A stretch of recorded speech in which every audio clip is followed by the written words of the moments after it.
Raleigh Charter High School is just one of many schools nationwide that participated in yesterday's walkout. But what impact do students who aren't able to vote yet have on legislation? I'm here at Athens Drive High School, where students plan to walk out next week. Over at Raleigh Charter High School, students walked out on Wednesday, and it really was a group effort.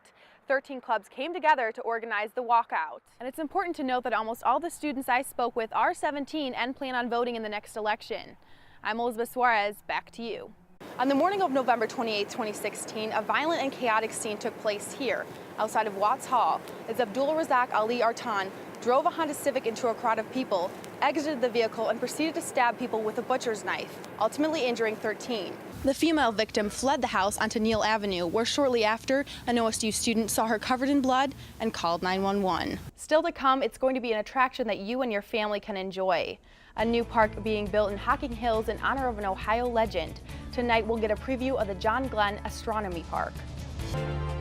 Thank you for joining us. I'm your host, Elizabeth Suarez. In this special report, you will hear from a victim, the officer who took down the attacker, university administrators, an expert in psychology, and students, in the hopes that you gain a comprehensive view of the attack and its effects. Efforts continue to save the Columbus Crew SC to keep the soccer team from leaving the city, and a new brew is hoping to do just that.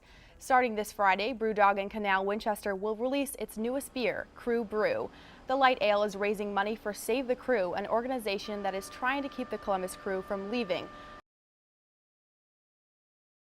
Almost everywhere you looked, people were calling, and people were getting through too. When children are under attack. While students across the country walked out of school Wednesday morning, students at Raleigh Charter High School picked up their phones. Inspired by the activism of survivors of the Marjorie Stoneman Douglas shooting, students called their local legislators and the NRA. And we wanted really to put the time that we walked out into action and put our time to use to voice our opinion to our representatives. To make their plans a reality, the students worked with school administrators. It's very exciting that they understand what's required of them to be participating citizens, and then to move on once they understand that, and to say, okay, we're going to take these steps and we're going to do it in an appropriate way. Some of the students believe the issue of gun control is no longer a partisan issue, saying they had clubs on both sides of the political spectrum that joined in. What is more important? Is your right to a gun more important than the lives of your children and the lives of your future voters? They think the focus of gun control should be on assault rifles. I think that it's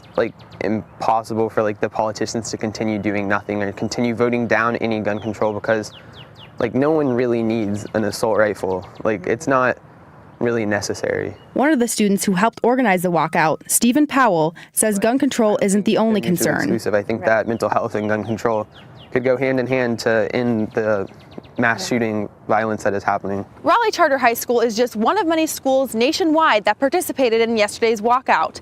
But what impact do students who aren't able to vote yet have on legislation? Student protests are important in terms of developing sort of a long-term strategy for societal change, but will we see a new law coming out of yesterday's walkouts? Probably not. Because if we just forget about it, then it's not going to go anywhere. But the students think their influence will come into play when they're able to vote. And I think that people underestimate just the power that we have and the power in numbers. And, we're going to be able to vote in a couple years. So I think it's time that people pay attention to us. The walkout lasted 17 minutes, 1 minute for every life lost in the Parkland shooting.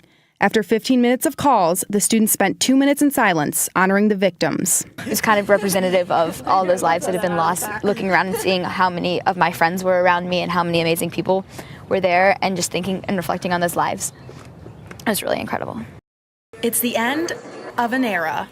High Street staple Two's Under High closed its doors for the last time early Tuesday morning. Although described as a dive bar, to many, Two's is much more than that. It's tough. It's just this bar has been a very big part of my life for 2 years, and it's really hard to see it go. It's just something that's always been there.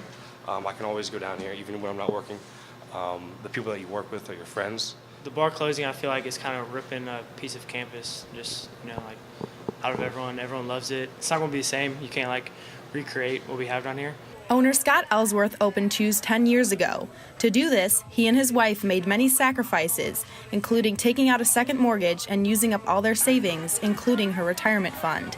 But in the end, Ellsworth says it was worth it. It was never about the money to me here. You know, it was always about having a cool bar. That's all I wanted. Within a couple years after its opening, the bar was not only a success, but a campus favorite. And when students found out about the reconstruction of High Street impacting the bar, the Save Twos movement began. We appreciate our customers so much. And people, they love us, you know, and they love us because we're real, you know, and they love us because we're a small business. They love us because, you know, they love my staff, you know, they see my kids on Instagram, you know, like, we're a real bar, you know, and you can't fake that, and college kids see it and they get it. The future of the iconic bar was uncertain for over a year, as closing dates were continually pushed back.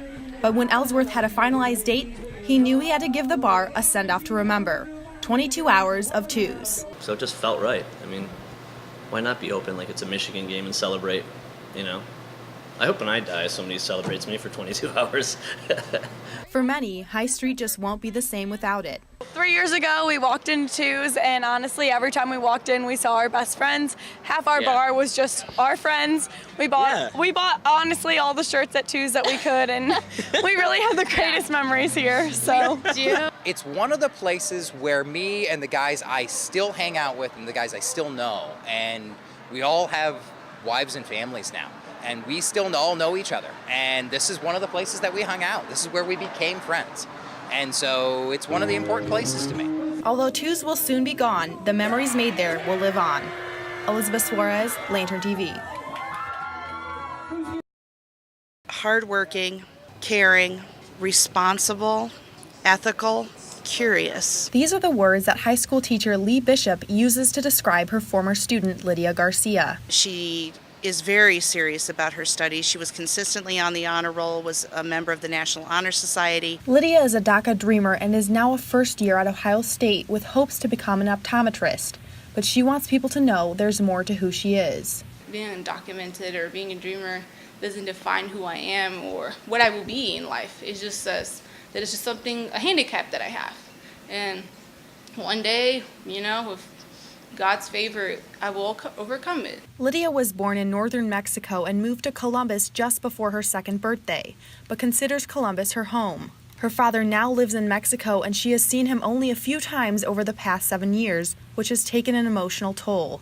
Although she stays in contact with her father via phone call or text message, sometimes she says it's just not enough. For example, when I got into college, it was such a great achievement, but of course, it's not enough just to send a text or have a phone call. It's just you need maybe that physical contact or just the physical presence just to share that with them. And it's something hard just to deal with it every day. Although being undocumented is difficult at times, she looks to her faith for guidance. God keeps me going. He gives me the motivation to when people say things that are hurtful or just make you less than a human, I think about God. As she waits with the hope that Congress will make a decision in favor of extending DACA, Lydia encourages others to continue to speak out as well. It's important to say something.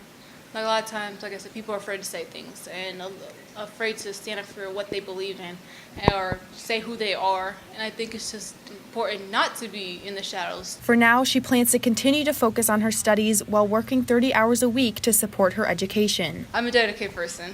I have to be, like I said, to prove my worth. But Lydia says her goals are not just for her, but her family as well. So I hope to one day be the first to achieve, the American dream. Elizabeth Suarez, Lantern TV.